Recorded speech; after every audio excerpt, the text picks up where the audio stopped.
On Diaspora Connect tonight, we have Eliud, our very own horticulture technical manager from the UK, with a skill set of exporting our beautiful Kenyan flowers all over the world in places like Netherlands, Turkey, Colombia, among others.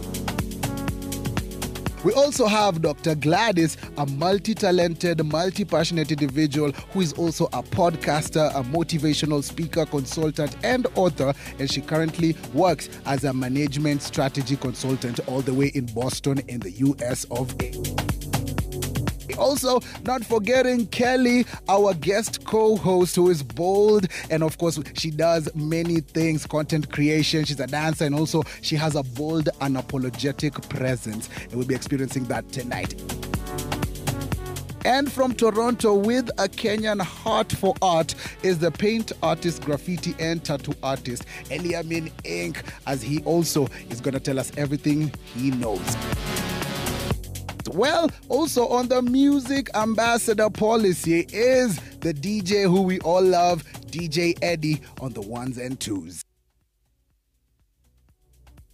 Yes, sir! Saturday evening, another time to connect with all our loved ones on the show. Ndio, tumeingia Diaspora Connect. My name is Neville, your home plug, and I'm so delighted to have you, the most important person on the show. Na leo manze, as you've already seen from our highlights, more heartfelt stories, more cultural things right here on the show. Plus, you know I'm your plug, so na make sure kila kitu iko A1, iko A-OK. And make sure you get interactive with us because we are the #1 connecting show in the region, so itakuwa nini bila our interactions pale kwenye social media. So use the hashtag Diaspora Connect at Citizen TV Kenya. That's on the X app. Alafu Instagram family, slide into our DMs. Let us know where you're tuned in from the 254 and beyond, especially Diaspora fam. Make sure ingie pale kwenye DMs, marinate us with all that goodness. Kama uko na 2 photos umepiga during the week, you can share them with us. We'll be posting them for everybody to see because hakuna show kama ina leo ni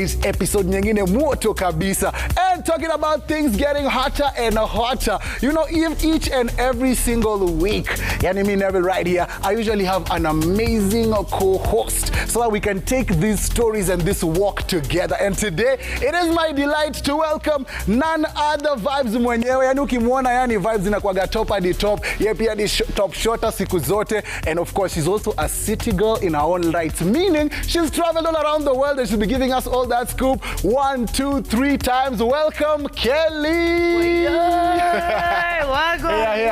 We're ready. Hey, we're feeling. We're inside. Yes, sir. Hey. So introduce the people who have been living under a rock. So yeah, introduce them to your vibe. So hi everybody, my name is Kelly, global citizen, your regular city girl, hey, Vibes ambassador mwenyewe, and I'm happy to be here. You know, Leo, we get to talk about being here, being outside. We get to connect with a lot of people, not only from the US, Canada pia. And the good thing about this show right here, kama unataka stories ambazo zitakupatia motisha, unajua, because we all want to travel out there. We want to visit not only as tourists, but pia tunataka tuende huko. Tuishi, man. That's exactly it. And we'll be telling you all that, and myself and Kelly will be make sure and kila kitu iko A-OK. And talking about A-OK, so Kelly, we have something we do on the show. It's called Sights and Sounds. I'll show you a clip of somewhere in the world. I'm ready. Nataka uguess uniambie hapa ni wapi. Just look at this. Look at this. Tell me where you think this is. Ona hiyo mandhari. The water is so blue. When the water is so blue. And then there are trees there. It looks like a port. Unajua, it says Sights and Sounds right here on Diaspora Connect. So Kelly, maybe I'll give you 2 guesses. Let's start the first one. Where do you think this is? This, I'm gonna say Canada. Canada?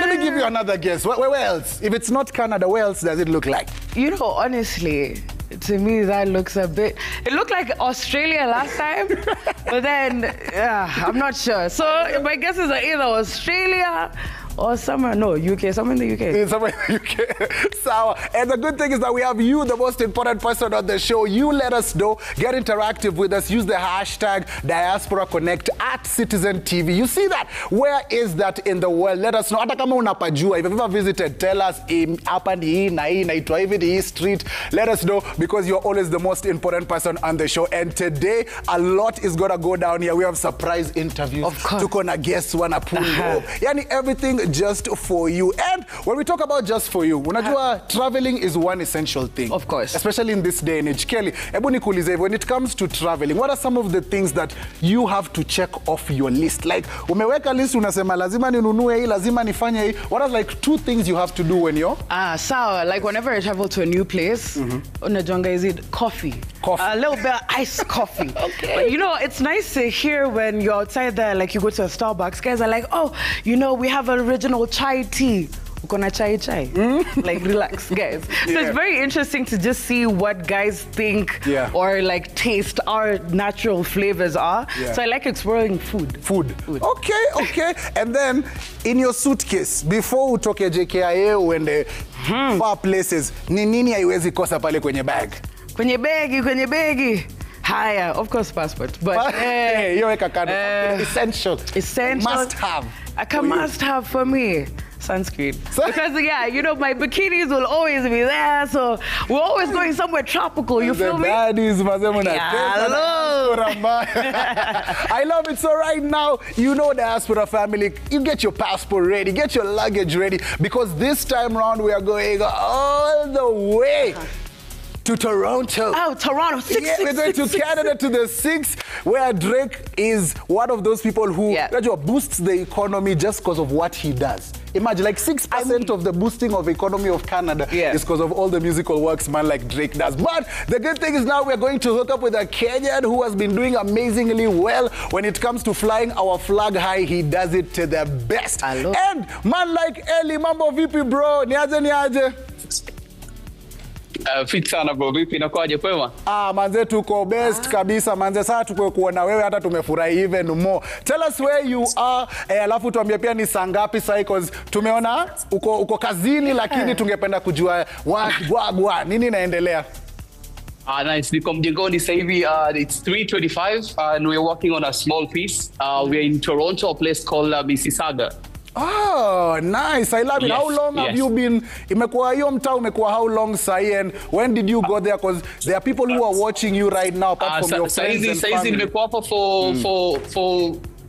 for 3 years. So the 3 years, talk to me about the journey of getting to Canada, especially when it comes to Toronto, because kuna Wakenya wengine wana kuwatch sahi and they are seeing you for the first time and they would love to know about your journey of making it all the way to Canada before tujaingilia mambo ya bees, mambo ya all those people you have interacted with. Talk to me about your story of getting to Canada. The journey has been really amazing, to be honest. Of course, first times wakati unafika mahali kama huku ni kugeni, everything is new, unaona, unajaribu hapa na pale. But I'm grateful so far, so good. At least Kenya nilikuwa naweza kufanya back nyumbani, nimeweza mpaka sasa hivi naweza kuendeleza nini. I'm really grateful for that, you know. All right, so Ellie, I'd like to ask you a question. When it comes to both, you know, we know we're a little bit of a painter as well, yeah? So when it comes to painting and being a tattoo artist, what would you say expresses your art the best? What really expresses my art the best, actually, it's more like painting, because you have the room in between to like have colors and this and that, you know? Yeah. So, yes. So when it comes to tattooing, everyone there, I'm seeing you have a client right there seated right next to you. Are you gonna ever like chora on somebody, you know, a Kenyan proverb? Like, you know, if Drake were to sit in your chair right now, what Kenyan proverb would you tattoo on him? Just come again, sorry about that. You said one Kenyan proverb? Would you tattoo on Drake if he was seated in your chair right now? No.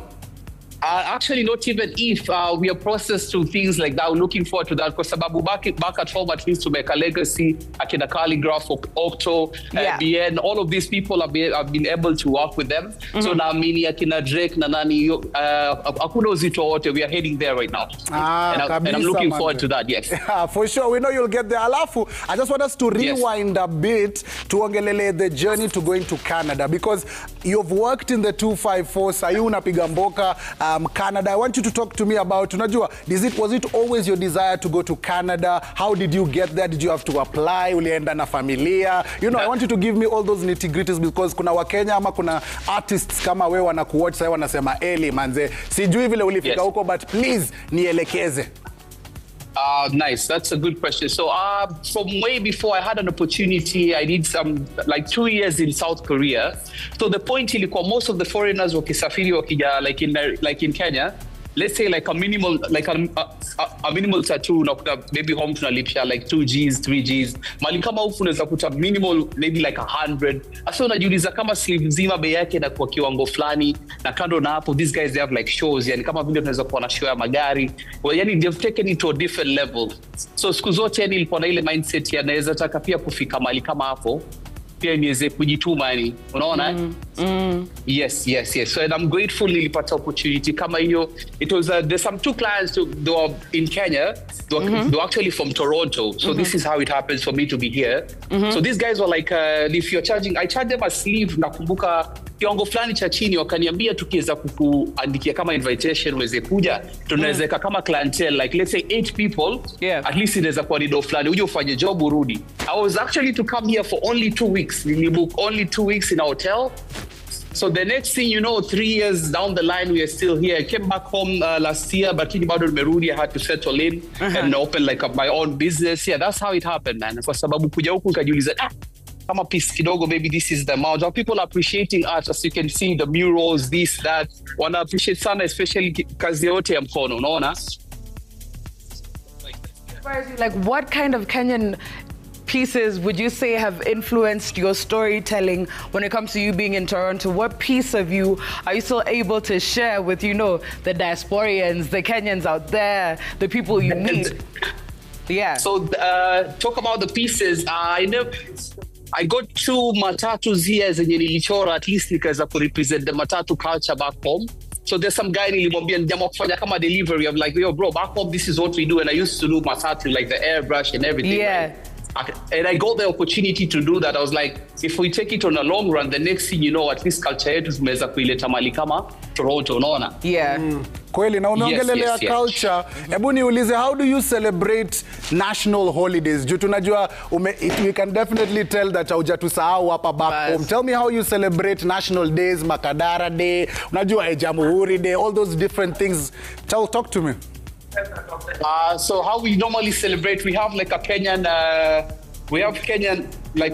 like a group. Unaweza kulink up kama mahali hivi, sometimes maybe like in a park, or sometimes sehemu tu yani kunakuwa na sherehe like barbecues and things like that. Yeah. Normally that's how it happens, yes. Also just to na Kenya wengine ndio. Eli, just to switch the script a bit, kwa sababu mimi najua Majuu ni place poa, naelewa culture iko hapa na pale, but kuna kwa gana kitu inaitwa pia racism.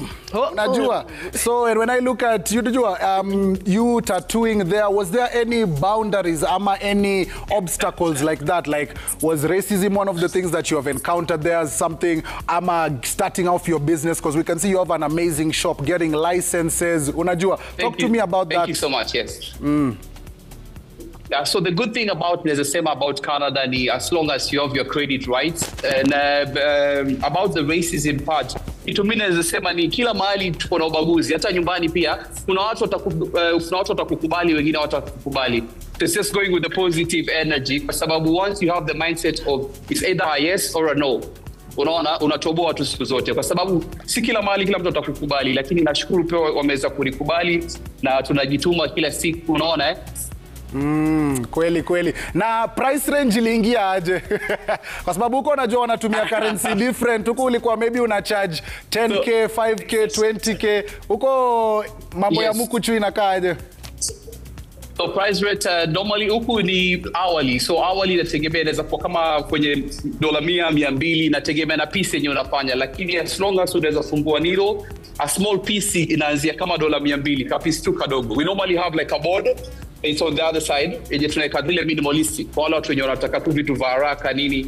Yes, but minimum is 200 and above depending with the session. A full day session inachukua like $2,000, inategemea. Hey. Like how big the tattoo inakuwa, yes. Kelly, ingekuwa mimi Mkenya yani nimetravel kutoka Kenya mpaka huko ningekuwa na charge do mingi juu. Mimi ni foreign. Foreign. International. But I love it, but congratulations to you, bro. You're doing amazing stuff, especially the fact that Dream ilianzia hapa mtaani. You carved out your niche nice and well. Umeenda Canada, sasa umekonka. And that is exactly why this show right here on Citizen TV, Diaspora Connect, is made for champions like you, because those stories, we love to bring them back home because they inspire, people who are back home na pia zinafanya wase waangalie waseme aki Eli. Tutafika huko. But talk to me about what you would tell other artists who are watching the show right now, who want to do those amazing things, who want to come to Canada, who want to conquer the world. Talk to them. What I'll tell the other artists ni mazee, hakuna kitu hakiwezekani, as much as you, the most important thing is yenye kitu pia mimi nimelearn during the time, right? Tusiangalie sana pesa ni muhimu ndio, but first of all like money is a reward earned after solving someone's problem, right? So first of all, let's focus more on our craft. At least unaweza deliver kwenye unaweza, but opportunities are out here. Tusifikirie tu pale mali tuko, lakini it's very much possible, as much as pia unapeana the right thing to the clients. The people telling other people and other people, but it's very much possible, yes. Wow, such an inspirational kind of story. Alafu nikuulize hivi, when it comes to socializing, so unajua sisi wa Kenya we are social. Sisi ni watu What are the sports? Canada wanasema aje, lakini when it comes to the social interaction, juu Eli, nataka nikikam there, tunaweza, where do the Kenyans link up? For my Kenyans in Toronto, unajua base ni wapi? Au si eleni on Saturday? Wacha niseme manake unajua ma link up different places utegemea na the city that you're into. In Ontario we have a few places downtown, there's a place called Zanzibar. There's so many different amazing places yani. Alafu kwa Kenya wetu huku jamani, turn up ni ile yani energy amazing pia unaona. Kabisa manze. I love it. Also, talk to me about some of the things you miss from back home. Juni kosho hata ukiwa huko kuna vitu unakaa hivi unasema wow, I wish ningeweza kukula mutura. Bro, yani hata hiyo ndio ilikuwa kwa akili yangu, mutura. Alafu kando na mutura bro, yani at least hata ugali fine vitu yani vitu naweza sema food mostly unaona like right now na miss the real food yenye back home, hata ugali sukuma yani, kwa sababu huko mostly yani processed food, unaelewa? Hapa yani kando na story ya ganji na nini, so sasa hino na kaivu unaweza fikiria tu hata mahindi choma yani, unaona? These are the kind of things we miss too yani. At least pia kama tunaweza pata watu wengine wako huko wanaweza kuja wakafanya biz kama hizo kutoa mtura weekends wapi, naweza kuwa pia kitu amazing, unaona? Unaweza kuwa pioneer hapo. Mimi na kama nimeshanipatia business idea, itabidi nitafute license sasa ya msosi ya kukata mamtura ni part time ndio nafanya hivyo sasa. Kabisa. Also, let's talk about some of the milestones that you've had in your life. Tumeona picha ya ukiwa pale na Calligraph Jones manze ukimweka ink OG mwenyewe. Pia kuna t-shirt fulani nataka utuambie story. Diamond Platinumz on his birthday. Kuna ile t-shirt fulani alivaa ilikuwa maridadi mbaya. Talk to us about tattooing stars. Talk to us about Diamond Platinumz. Unajua? Tuambie mazuri. So okay, let's start with Kali, man. Shout out to Calligraph. He's the realest. Namkubali sana. I remember nakumbuka kama like on a Sunday. He gave me a call, we got to linked up. And that was the time he was doing the advertisement ya Coca-Cola. So he was really busy. So Kali in all the artists we work now, Kali already book for like a month. When I say booking, trust me, ilikuwa nakaa kwa studio yake, nalala naenda nioge nirudi. We were doing tattoos back to back yani. Alikuwa anaenda kuperform Coke studio, anarudi, mimi natengeza sketch ananiambia Eli tumefikia wapi? Yani tulikuwa tunaenda. And shout out to Kali. That was really amazing sessions and everything and good time. And come to Diamond Platinum. Nakumbuka nilikuwa Dar es Salaam, nilikuwa nafanya tattoo na Dully Sykes. I think namfahamu Dully Sykes, right? So nilikuwa namfanya shughuli fulani, then Diamond ilikuwa birthday yake, then Dully akampigia akamwambia vipi bana na mwanangu anaweza akakuchora. So Diamond akamwambia mpatie simu, nakumbuka that was the first time tuliongea kwenye simu. Akaniambia is it possible in 2 days? Ikabidi nimerush like paints and everything nikamfanyia, wakaenda nayo kwenye it was a beach party. Don kamchorele t-shirt yake ilikuwa amazing pia, unaona? Kabisa manze. Congratulations on all that success manze. And I know kuna many more to come in this lifetime. Alafu unajua mse akiwa successful kuna wale watu ambao walikuwa naye kutoka day one. Kuna wale watu wamemwona akigrow, kuna wale watu unajua walimsaidia hapa na pale, kuna wale watu unajua walikushikilia along your journey. So unajua unakumbuka some of those people, yeah? All the time, man. All the time. Good. So I want you to take a second because we have a special message from these people who helped you along the way. So take a listen to some special messages just for you, Ellie. I just want to say I'm super proud of you, man. You know, you've achieved so much. But umekuwa Toronto 2 years na sijaona picha yako na Drake. So hujafinya sana. And you still owe me so much ink, bro. So but anyway, Ellie, proud of you, man. Keep grinding.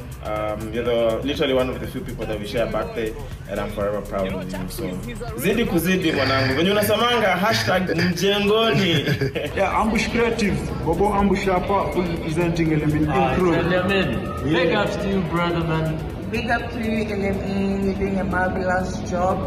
Ace here representing 2.4 Kenya.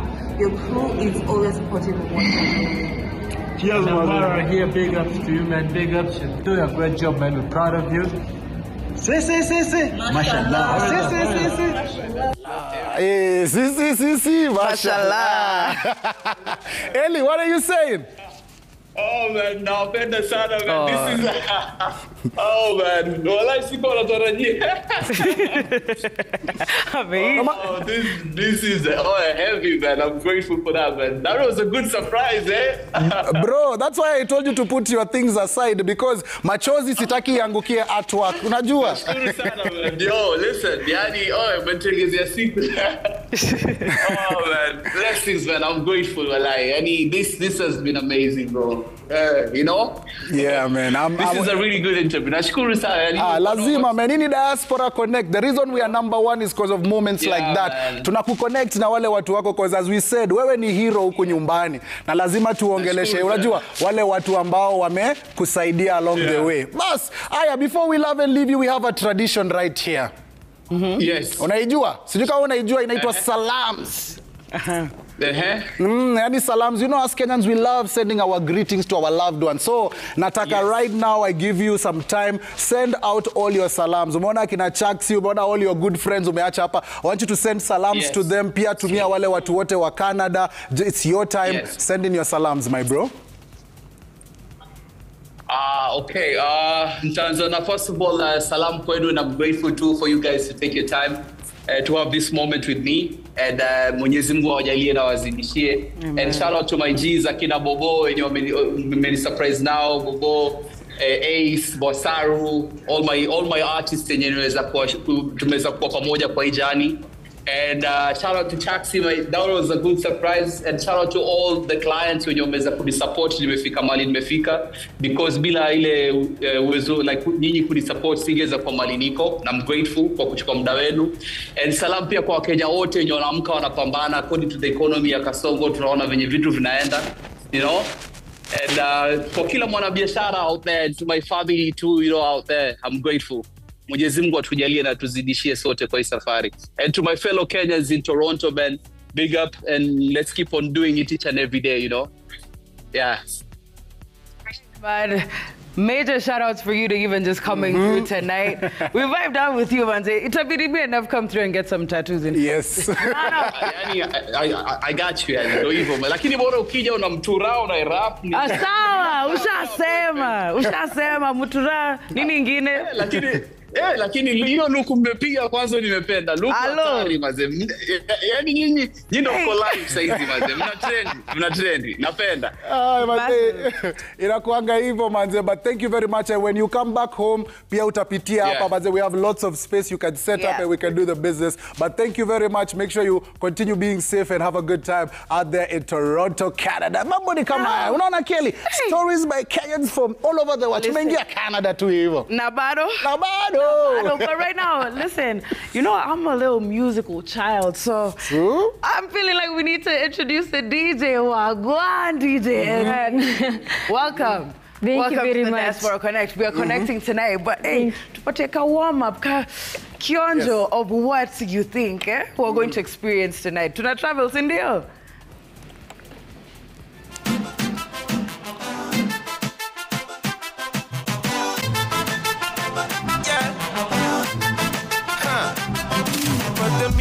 we making it touch your soul. Take you to a place you never been before. Africa tunaikamia tu most bana. I'm Kenyan, so you know I'm a marathon runner. Huh. Unaishiaje vi basic, nika kesho iko promise. Na kuna era sitesi, napenda album ya Chronics. Nyuma yangu na jeshi, nomba niende mbali. Wana kungoje udedi, wende wagawe mali. I'm currently not in a position to kill poverty. Sina kitu kwa mpesa usini hale please. Natafuta kitu in many different currencies. Blank check disease, waiva kidai shopping twende overseas. Meka mna gari kubwa, let me show my kids. Naziaka juu ya meza uone emblem jadinya. Shisky ndio stima wacha kenje nani. Keep talking, keep talking. Keep talking, keep talking. Keep talking, keep talking. Keep talking, siku foto nipende utansikiza ukipenda. Bafile kuna enda itabaki meni. Checking. Singapa ni mingi nataka tuanguke nayo. Kisipaki kidogo alafu achana nayo. One leg, both leg. One leg alafu both leg. Kata, kata, kata, kata, kama kata, kata. Kata, kata, kata, kata, kama kata, kata. Fresha mdosi, fresha mdosi, fresha mdosi, tunajua ni Jumamosi. Fresha mdosi, fresha mdosi, fresha mdosi, tunajua ni Jumamosi. Za dosi ya daiwi, dosi ya nadeni, dosi kanitudha napendaga jeli jeli. Dosi ya daiwi, dosi ya nadeni, dosi ya naweza kukopeshwa mpaka heni. Singapa ni mingi nikuja na miondoko. Unenda lapu unapata pombe kidogo. Unagongewa unapata kumbe ni poko. Aliachiliwa saya imerudi kwa soko. Singapa ni mingi nataka tuanguke nayo. Kisipaki kidogo alafu achana nayo. One leg, both leg. One leg alafu both leg. Kata, and another one. Kata, got to make it shine. If you wanna fly. Circle. Red flag screeching there. Dash. Skylarking. Skylarking. That's what you do today. Skylarking. Some of them skylarking. Skylarking. But we skywalking. Before they stand up firm on their feet. Get a little work. A little work. And earn your bread honestly. You there? Begging you a 5 cent, sir. Begging you a 10 cent, sir. Cannot pay. You can tell DJ Eddie are the ones and twos. Na inaitwa Shellings. Eddie, unajua umekataa kutusalimia na shanga tumekukosea nini? Tuambie hata hey, hello, how are you doing? Ni aje Eddie? Poa sana. Uko poa lakini? I mean niko poa. Hapo sawa manze. Remind guys how they can connect with you on social media. Juu kuna wale wanasikia mix imebamba sana na wanataka wa connect na wewe kwa Instagram, kwa Twitter, TikTok, kwa unajua everywhere. Tell me your social media handles DJ Eddie. Azote ni DJ Eddie, hakuna kitu kingine. DJ Eddie. Hapo sawa manze. Alafu nikuulize hivi. Una rap wapi? Wewe uishi wapi? Una rap hood gani? Mimi na rap wa Sewa Embu. Wodi yangu Embu University. Hapo sawa manze, ikienda iende sana. I love it man. And that's what it is, as you know. Sisi watu international, we always speak many different languages and one of them need the musical kind of thing. But also when it comes to telling you all those good stories by Kenyans all around the world, tunakupatia the first seat. Yani kipao mbele ni wewe. And the good thing is that unajua we don't only connect with Kenyans that you don't know. Unajua kuna wengine maybe Ellie, you've seen him for the first time. Unajua we also have to connect you with those people who give you the soundtrack to your lives. Na pia kuna wale wasanii ambao wametravel huku nje. Kuna wale wasanii ambao ni legend. Legend.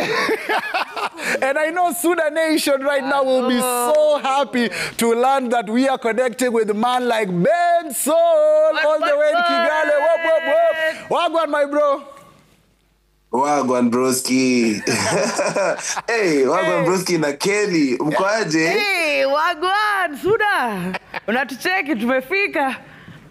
Na wacheki manze, yani ndio kuland, ndio kuingia sasa.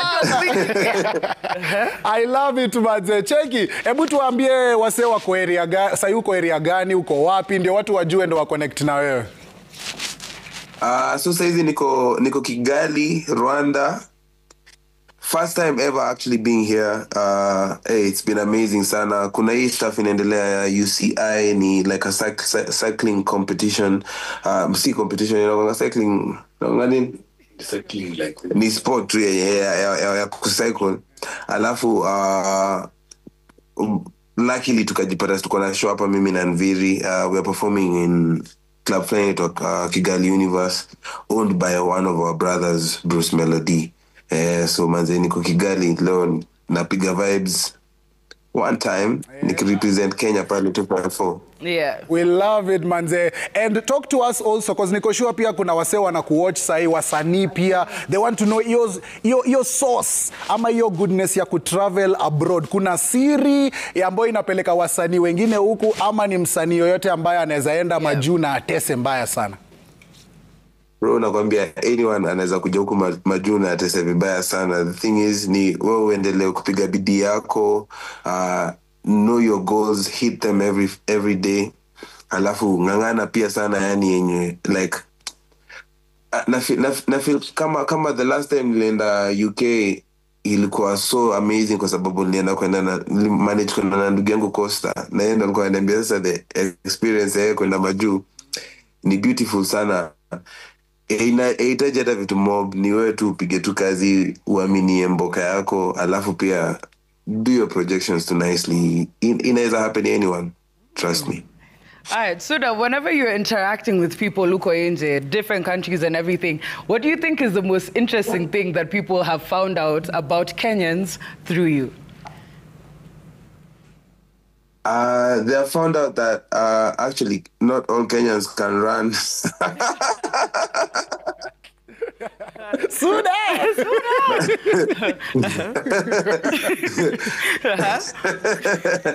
But the thing is, another thing they have found out is Kenyans are super talented in so many different ways. And they never knew actually that East Africa has like this crazy and deep music that's happening around right now. So I feel like we are doing such a beautiful job kuchampionio kitu out there. Following like our brother mtu kama BN mwenye amekuwa all over. Mimi na feel niko privileged sana kuwa na hiyo chance ya kuweza kutoka outside the country and represent it in that beautiful way. Yeah. Kabisa. And are there places that you have gone for the first time na ilikuwa aje? Was there moments of culture shock? Because as we said, last week ulikuwa Blankets, mkiwa na Costa, Boutros, we had Boutros on the show, alisema vile mmetesa UK na kina Njerai mbaya. So talk to us, have you traveled somewhere and you're like, ni first time yangu huku na culture kidogo, unajua? Ama imebidi uulize Lingba, itakuwa aje? Lima mimi ndo namonyesha. So the place yenye nilipiga like the most craziest culture shock ilikuwa place kama Amsterdam, and it was some good culture shock kwa sababu niliingia nikapata manze izinachoma kwa street. Hiyo street pia kuna bash yenye inaendelea ingine insane, inaweza mpaka kwa kioo. Wonderful. There's so many things we need to learn as a country zenye learn to pole, but we're catching up nicely, yeah. Kabisa baze. And what about in Kigali, Rwanda? Is it your first time there? Kumekuwa na culture shock. Are there things that you've seen there that you're like, wow, nyumbani Kenya lazima tujaribu hii, lazima tufanye hivi? Actually Kigali kuna some really beautiful things that are happening. The road system is so amazing. Sijaona pothole hata moja so far. Alafu like there are systems that zenye zinabuildiwa over time enye, you know, Kigali bado haina population as heavy as Nairobi, lakini venye wamehandle like ile population wako nayo, they're making so much money. I feel like there's so many things we need to relearn as Kenyans and understand that there's some things that we really need to invest in, like the music industry and the entertainment industry needs a lot of investment in them, like from the government for sure. Yeah, so hizi ndio vitu zenye na land in Kigali. Wametengeneza like some cultural centers zenye ziko so beautiful, zina host so many amazing events, and that's why most of the major events zenye zilikuwa zinafaa kuja Kenya, trust me, zitakuja hapa Kigali, I promise you. Yeah, exactly. Especially if we don't really take the efforts and put in the right structures. Also, lakini watengeneze wifi. Lakini watengeneze wifi. Wazee tunakubali. Haya, sawa kidogo tu. Also, niko sure as you've been traveling around, umekuwa, as you've said, Europe. I'm sure tours zitakuwa all around. Talk to me also about Rwanda. Is there anything that you've seen, especially on the music side? Taka tu tuongelee muziki, because you're a star back home here. Ni nini umeona huko ambayo ungependa at least sisi to replicate back home, ama ni nini tungependa as a benchmark tuseme umeona huko ambayo ungependa Kenya tufanye? Unaona ile staff Kigali Conventional Center ile yenye inaweza hostwa kama 20,000 for a concert. Manze hatuna venues kama hizo hapo mtaani zenye ziko dedicated to the concerts. Most of them ziko dedicated to ile parade ya Gavaya. Alafu tunazitumianga for concerts baadaye. Lakini imetengenezwa mainly for the government. Lakini we need venues, music venues, entertainment venues.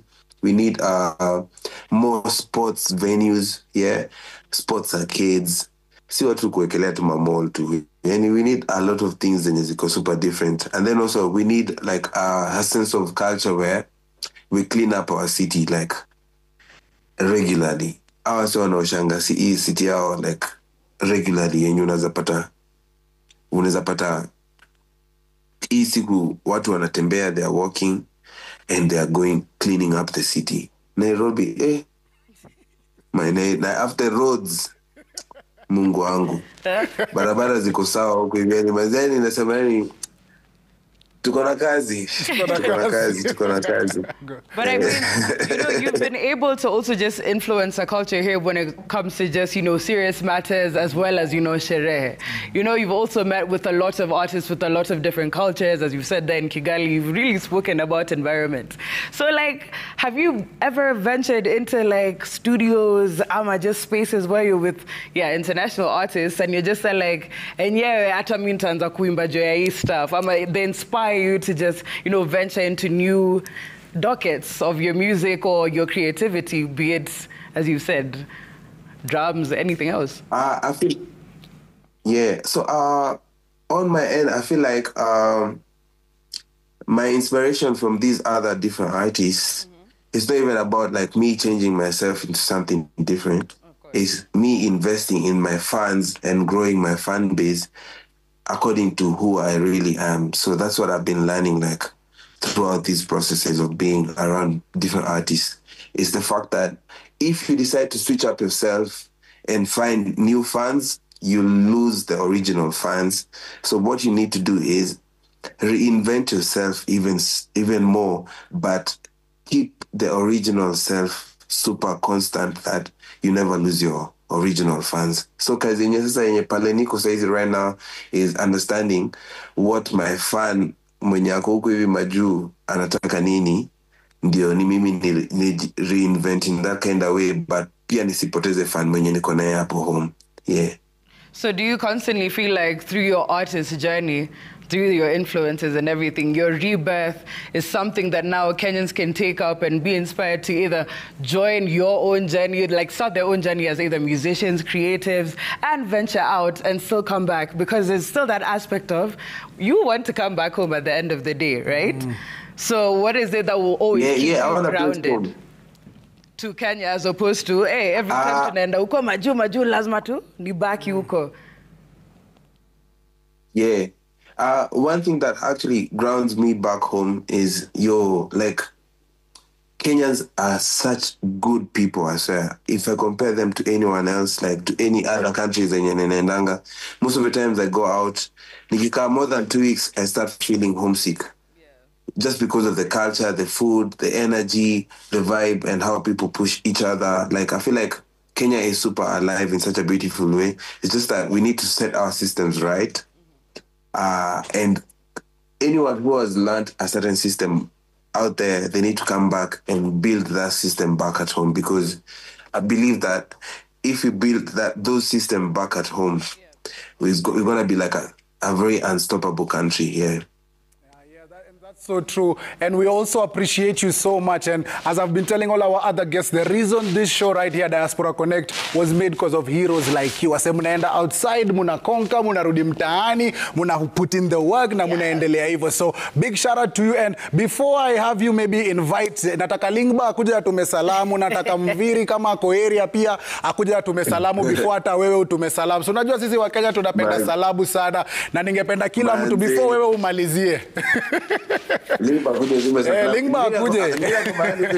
Nataka atume salamu, atumie watu wa mtaani salamu.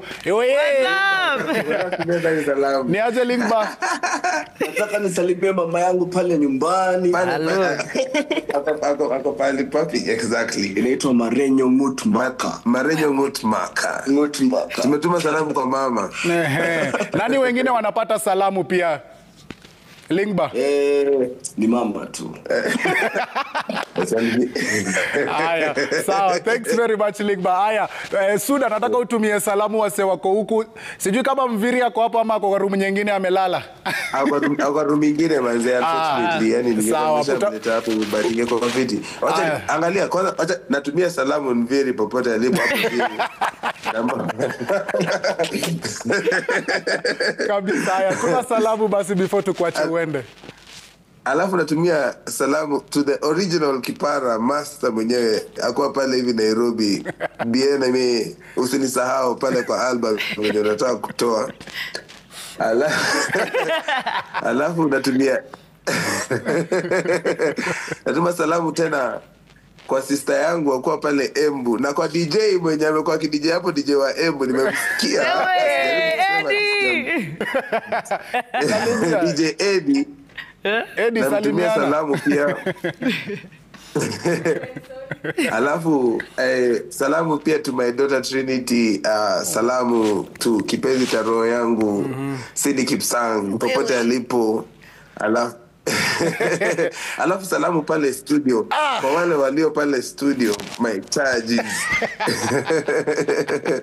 Aya, asante sana master. Wacha tukuache upumzike. Tunajua hii weekend utatesa mbaya sana, but we appreciate you. Thank you very much. Na Sudan Nation, can they expect anything this year? Music, talk to me, and also talk to me about maybe a show too before we go. It's not about the shows or anything, but from November to December, trust me, Sudan Nation is gonna eat very good.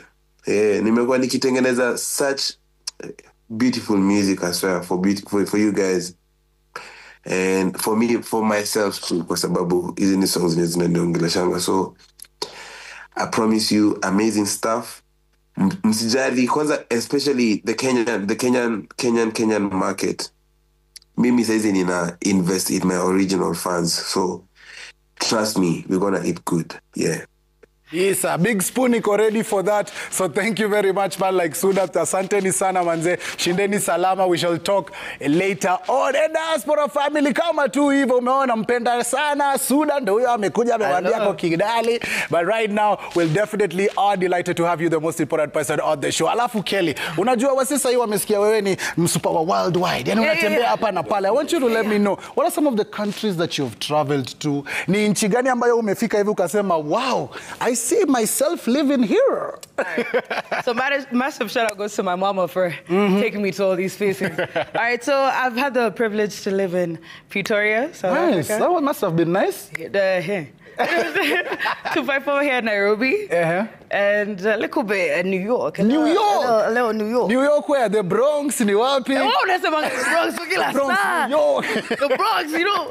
Nah, I lived in Queens, New York. Queens. A little place called Kew Garden Hills. We're next to, you know, J. Cole, alikuwa naishi hapo Forest Hill. Alafu saa sisi tulikuwa hapo tuswaki ride bike pale. Ai, bana tulikuwa tunachukua bus na yeye unasema nini? St. John's University.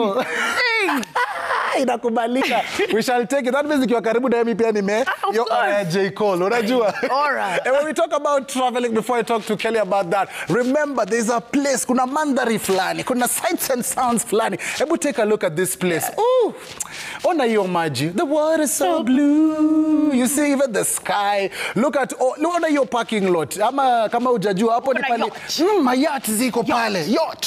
Yes, ukiona yacht yako pale unaweza egesha pale uingie kwa nyumba. As you can see with trees, you can see it's so green, so nice. Let us know. Use the hashtag Diaspora Connect at Citizen TV Kenya. Tuambie ni wapi. Watu wa Nyanza, huko sisi ndo. Huko si hapo. Tafadhali. But let us know. Pia slide kwa DM zetu. Let us know what sites those are. Ni wapi huko? Umepaona before? Have you traveled there before? Use our hashtag Diaspora Connect at Citizen TV Kenya. Na usiogope pia ingia pale kwenye DM zetu at Diaspora Connect KE. Slide through, let us know. Kama unajua hiyo mandhari, maneno inakuwa kama aya. Kelly, back to the traveling. When you're in New York, what are some of the slang words that if me as a Kenyan from hapa, unajua, that you can teach me? One or two things that I can say that I can relate well with someone from Queens. From Queens, like, you know, if I'm trying to see if you're okay, I'm like, you good, mud? You like, good? You good, mud? Like, I'm you at mud. Mud? Yani matope? Matope. Matope you si ni chafu? mud? Apana.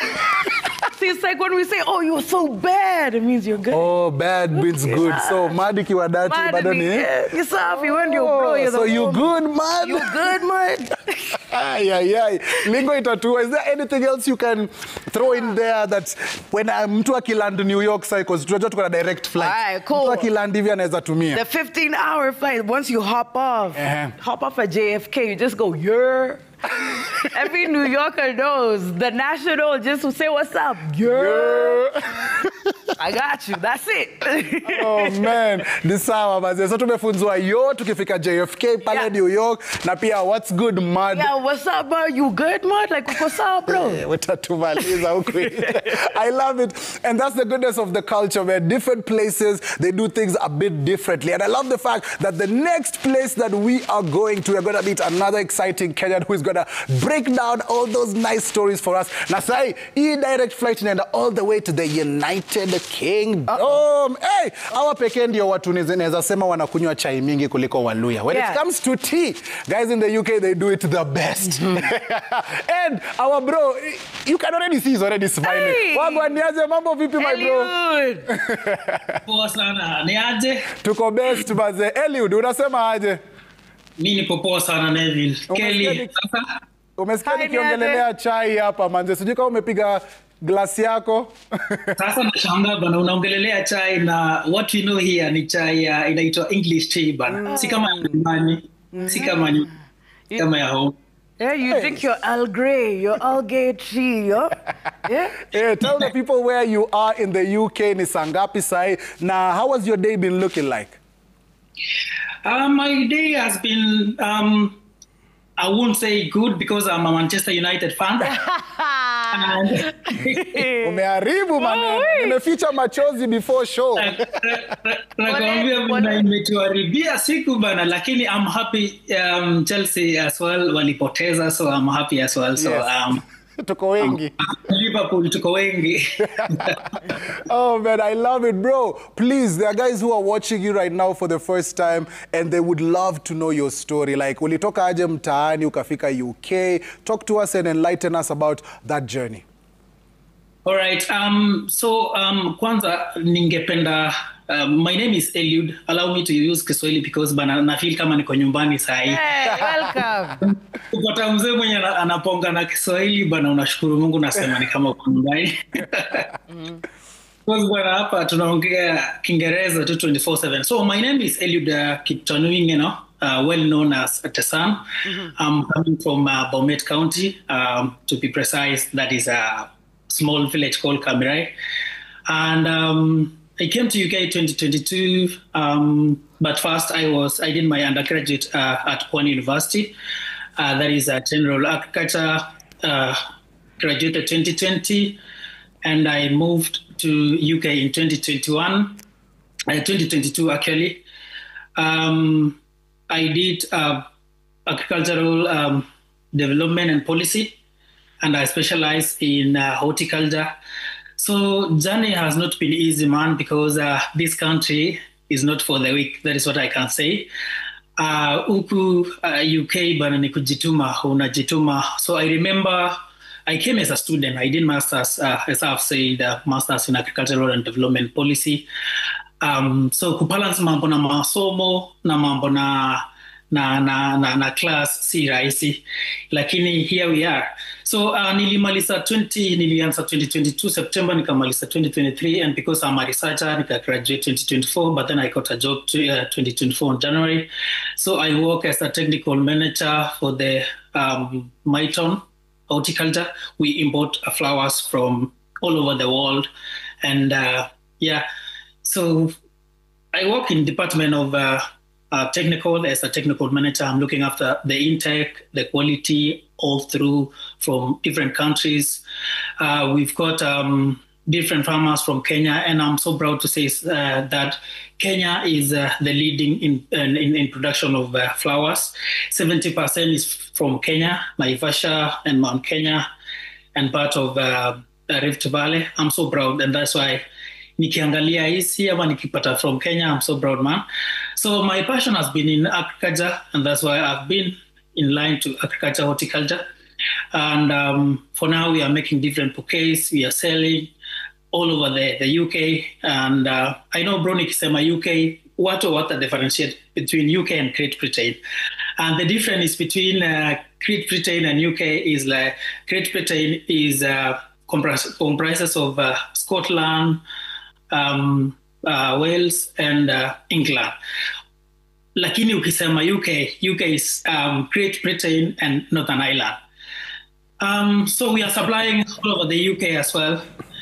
Those are our products here in UK, but then we buy raw materials from Kenya and all over the world. So I've been to Colombia, I've been to Netherlands, I've been to Israel, I've been to Egypt, and different countries all over the world. I like that. Eliud, you know, when you're talking about umeongea mengi, and we love it. And thank you very much for shining a spotlight, especially when it comes to horticulture, the love of flowers. We share that, me and you, because I also love gifting flowers, you know. Thanks. So we are sharing something in common, kidogo. And let me just take you back just a bit, because there are those guys who are watching you who are in a similar position as yourself before you traveled. You know, wanauliza, Eliud manze umeenda UK, umeenda huko, umekonka, especially in your own field, in your own right. What are some of the steps kwanza will take, Eliud? Tunajua, taka tuchukue pole pole, because there are those same people who are in yours. They're in your field right now, and wanataka kuactualize hiyo journey ya kuingia majuu, to go and, you know, discover the world out there. So talk to them about the steps that they need to take first before they get to that mighty position that you're in, Eliud. All right. Thanks, Neville. So the journey is not that bad. It's not that hard. That's what I can say. So kitu ya kwanza, lazima ukuwe na passport. Once ukikuwa na passport, lazima ukuwe na at least a degree or a diploma so that you can be here.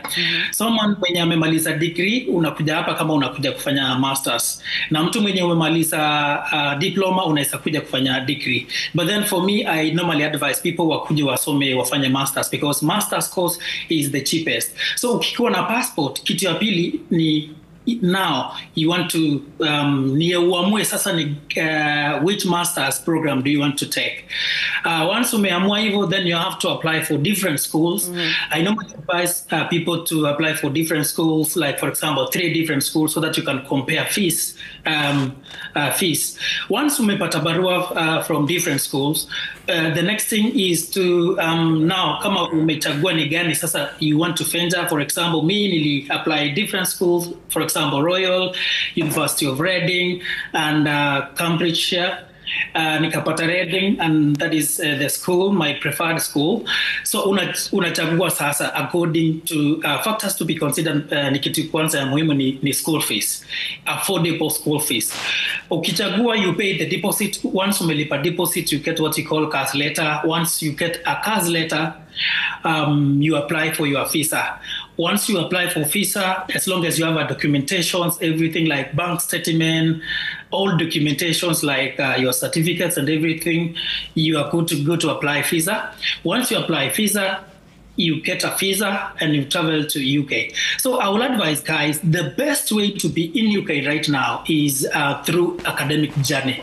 If you want to be in UK, please apply for diploma courses, degree courses, and a master's. They don't allow you to apply for diploma courses because wanasema ni ya huku. So for the international students only, you apply for degree courses or masters. Masters takes only 1 year, you get your masters. Like for example, me, I've got masters now in agricultural development and policy, and I specialize in horticulture. Now I'm now thinking of doing a PhD here before I come back home, Kenya. Manze, education muhimu, and you've really shown that. But let's get back to talking about the flowers. What would you say is your favorite flower, be it that you've exported from Kenya or from all over the places that you've traveled to? So I can say my favorite flowers, I can talk of all of them because we have rose and lily, we have roses, we have different plants, and by the way, there is what you call amaranthus. Amaranthus is I don't know in a language inaitwa amaranthus. So it's like in Kenya, but then for UK we import as flowers. We have things like eucalyptus. Popular eucalyptus, whereby we just grow in Kenya for different purposes, but for here, we just import as flowers. So even weeds in Kenya, we import and we make bouquets. So even I was surprised as well, because when I joined this industry, I found myself nikapatana na weeds yenye yani like tutumi kwa Kenya, huwa tunachukua kwa mimea, like surprised. But these people, in where I'm coming from, it's called Telwanda. I'm from Rift Valley, Bomet to be precise. So they call Telwanda amaranthus. Sorry. So it's a food, vegetables, but then in this country we use to make a different bouquets.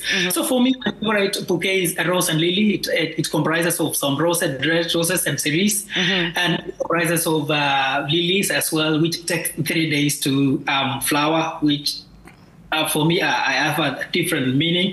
So when you talk about the bouquets, we have different bouquets which for different occasions. That's what I can talk about. For example, Mother's Day, we have different roses or different bouquets for Mother's Day. For Valentine's Day, in February, we have roses for Valentine's Day. And for Christmas as well, we have Father's Day. So it depends with the occasions. Then let me ask you this, because, you know, we're also getting into you and your aviation journey as well. What would you think is your greatest fear between turbulence on a solo flight? Say it's your first solo flight ever, or a cargo shipment of flowers that has just, imeharibika hewani. And it's Valentine's Day, London. Uko na orders kibao. So you're talking about the aviation, right? Yeah. For me, my passion, and I've been so clear about this, is agriculture. But then for the aviation, I've got a friend of mine who is a British guy. He's called Steve. So I met this guy in airport one time. He's a retired pilot, but then he's having aviation school. So tukapatana na huyu jamaa tu, akakuwa tu ni rafiki wangu, akaniambia ako na shule ya aviation school, akaniambia mine, we can interact. So tulijuana 2 years back. Akaniintroduce, akaniambia you can do this. So I've been doing that like just for fun, because if you have looked at people like Khalif Cairo, he's a businessman, but then he's a pilot. So akaniambia you can join this aviation school. So I've been doing some classes, and it's first time ilikuwa ngumu sana to balance the plane and aircraft, and hiyo kutense, najua ukiwa pale kwa cockpit ilikuwa noma sana, so the turbulence wasn't easy. I can imagine. But then with time, because you know, for the aviation, 70% is practical, and 10% is just theory. You just learn about the components. What do you do during these scenarios? But then with time, as you do more, pia zinapotea hivyo. Kabisa man. Sasa sijui ni gani sasa, wacha ni bring in another question. Unajua hiyo vile umesema kubalance the plane. Sijui gani ilikuwa ngumu kuona Manchester United live ama ndege kuwekwa balance. Ni gani ambayo ilikuwa inafanya butterflies kwa tumbo zilikuwa zinatetemeka ukiwa Old Trafford ama ukiwa kwenye ndege a few feet above the ground? Yeah. Bro, when you talk about Manchester United, I'm a diet Manchester United. But then Amorim tactics for Amorim not working in England. Told this guy, you know, the Premier League is something different, man. You know, I've been to the field several times. During my free time, I normally watch Man United games. Yeah. In fact, speak for Sunderland, nilikuwa nimepata ticket, but I'm not going. Siendi hiyo. Afadhali aviation niende ni balance ndege yangu pale. That is a good choice, my guy, Badze, and we definitely do salute you. I know we are laughing and we're having such a good time, but I also want you to recognize the fact that we salute you. You know, it's not easy being away from home. Unajua, there are a lot of things that you miss from back home, friends, family. Unajua, so also tell me some of those things that you miss from back home. Unajua, hawezi enda pale Manchester ukaitisha smocha. Bro, nakwambia, I've missed a lot. Nimekuwa December lakini ni kama nimekaa miaka na mitaka. Yeah. I miss a lot. I miss food. I miss bana ile chapodondo ya kwa madhe. Na ile bone soup bana. Yaani na miss kienyeji yenye haiko huku, hakuna kienyeji, hakuna ugali bana. Ile ugali yenye unaweza sema hii ni ugali kabisa. And of course I miss my family and back at home. And I miss my friends because you know the problem with UK, we have 3 challenges. Kitu ya kwanza ni bad weather, of course. Kitu ya pili ni food, na kitu ya tatu ni social life. There is no social life here. Even my neighbors, I don't know my neighbors. So ukipatana mtu hapa hata kama umjui, you don't have to say hi because they don't have a social life. Si kama nyumbani unapatana mzee, mnajuana hadi place anatoka, unaona? Yeah. So those are the things we are really missing here. But then you keep yourself busy. Here, hakuna idlers. We normally say UK or abroad is not for the weak. Those guys, when wanajiona slay kings or slay queens, you will not amtakapua huku. Manze umesema cha ukweli, manze. I'm very sorry to call a spade and not a big spoon, bro. You're a very hard worker, but you know, in the social times, you were connecting here on Diaspora Connect. So lazima utumeka salama hapa na pale. Who do you want to appreciate? Say what's up to huko in London ama huko nyumbani all over the world? Sasa nakuanga Mluya Mkale, unajua salamu sasa. First, I would like to say a big thank you for this good platform. It's my first time actually to be in national TV, and I'm so glad. I do appreciate so much. And ningependa kutuma salamu, niko na list kubwa, mtanihurumia.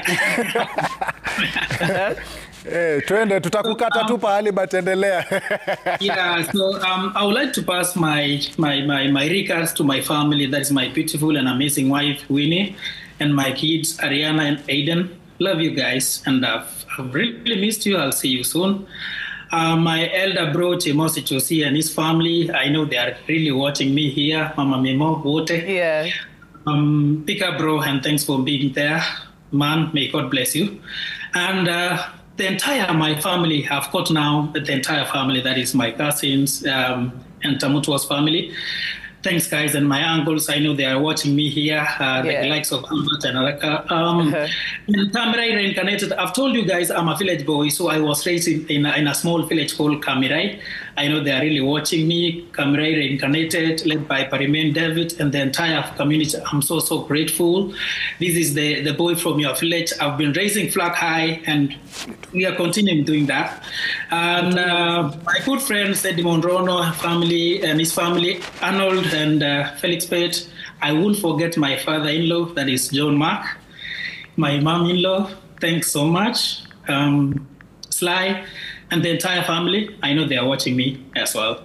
Nawasalimia sana, tutapatana December. And the mighty Green Powers, that is Longsa Boys alumni, great Bowen University wise men, big up guys, the likes of Anthony Kibet and Dante, and all my friends, wherever they are, Facebook, TikTok, wherever they are, na wasalimia nyote. Manze, Eliud, massive shout outs to you for just, appreciating those who've stood throughout your journey, supported you where you are, where you've been, and where you're going to go. But Manze, it's also to appreciate you for coming through tonight. True. Inspiring people and also helping the Kenyans that you've helped thus far, even with their processes coming to the UK. Massive shout outs to you, Manze. Ni champion. Yeah, big up Manze. Thank you very much. Na tunasemanga ukikuja nyumbani lazima upitie hapa Diaspora Connect. Na tumalize hiyo connection full circle. So big up yourself, Eliud, and thank you very much. Nikija December nitawapitia banani. Lava. Na unajua mgeni ya kujangi mkono mtupu? Eliud. Niko na nyama yenu kabisa. Okay. Mimi nataka flowers. Sawa baze, salute. Thank you very much. That is Eliud. And as we usually say, please usiogope. Diaspora Connect is all about us connecting. And that's why we are the #1 connecting show in the region. And usisahau, right now, hii show iko live. Kwale kwenye Citizen TV, YouTube. Unajua, and you can always rewatch. If you've missed an episode, you heard about a guest who was on the show, your loved one might have been on the previous show. All you need to do is go on over to our Citizen TV YouTube page. Ukiingia pale utapata playlist ya Diaspora Connect. Watch from day 1 mpaka pale tuko hapa Saina Kelly, and you'll nice up and you'll have such a good time. And talking about a good time, Kelly, kwenye mtandao watu wanasema maneno mawili matatu. Hashtag kutumia ni Diaspora Connect. Niko na kijana wangu hapa anaitwa Sule Graph, anasema we Kelly umeweza, tuambie fashion tips zako unazitoa wapi, watching from Europe/Kisumu. I get you my bro. Tuko connected kabisa. John pia Kondaya anasema this is the place to connect every single Saturday. Yes my bro. #1 connecting show in the region for a reason, because we are always making sure wewe na your loved ones, your family, muko unajua together. Also naona Ras_Waziri anasema the vibe is vibing kabisa, umoja tuko Ndakas Spain. Niko na msupa hapa anaitwa @Caliente Musangu anasema @Citizen TV @Kelly. Thank you very much guys. Saturday has never been so better. Apo sawa. Also Kendia na come through anasema we huyo DJ wetu wa Meru amerepresent mbaya sana. Ni Meru ama ni Embu? Si ni Embu. Ni Embu manze. So anasema please make sure you big up the DJ, big up yourself. Now when we talk about the DJ, hebu tuachilie kakitu. Tuko na dance floor ya Diaspora hapa Connect na tumekuwa tukisimama sana. Before we connect with our next guest, give us something to marinate on. Sindio? Iende sana.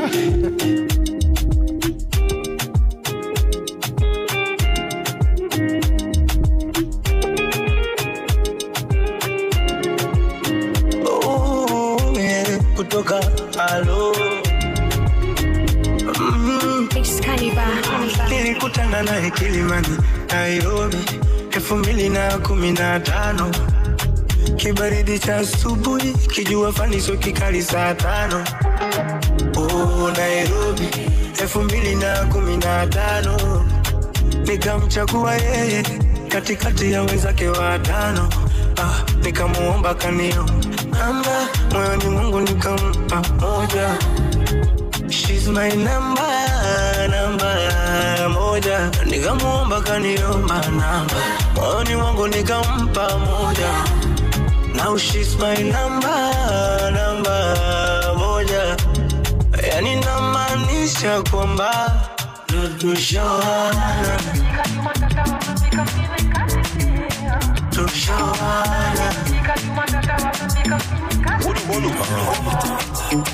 Leo sapa tunakuladi mpishi, bora tushipe. Mwiko refu tunafungadi mshipi, bora tupike. Kamba ya buda unaweza gongewa, hauna mbota na bado timing unatolewa. Bora mpishi jumpishi, bora shaolewa. Easy but niko easy ganji kitolewa. Baby don't touch me there, me gonna wake you in the air. I'm easy, touch me there, sugar down low, find me there. Hakuna cherry fast, nikisha kanyaga sini, I'm always on time. Hakuna zimefit kwenye nginyo ni my brain, feeling really high. I'm feeling best, take it feeling high. I'm really best, take it you cannot deny. Feeling really high.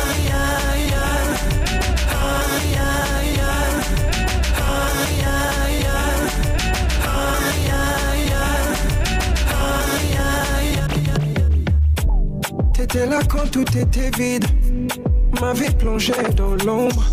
Mon cœur, mes rêves pour toi, bien. J'ai tout posé. J'ai pris des risques et fait des choix.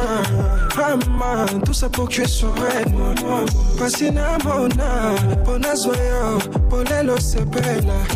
Katala la la la la la, katala la la la la la, katala la la la. Nini na salate ma. Bisanga touche, bisanga touche. Aussi bisanga touche, si bisanga touche. Ah, combien de fois? Katala la la la la la, katala la la la la, katala la la la la. Bola mo bosanya mo ma. Katala la la la la la, katala la la la la, katala la la la la. So can you go like that?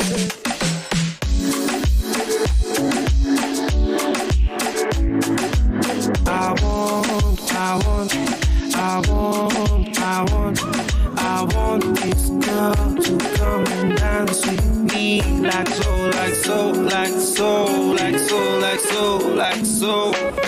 Nikikazana na shule nilikazanga mashule sikafungi. Saina tana ndani ya club hata ona Tuesday. Na miujipata kila sana papasaka shude. Pasa dansa mini mutu tumatuse. Mafisi wanahanga ya mahaga na macute face. Na binti anakani kama yeni star wa movie. Mwili yamebeba kama nganya ya bure. Itabidi hata bili kibidi weka mbele baridi na kisha champagne for the girl. Kite kale kimanga ki dance for the man. Makele mechezi non after club ni mazare. Nikatike vipo siku yote hadi kwani.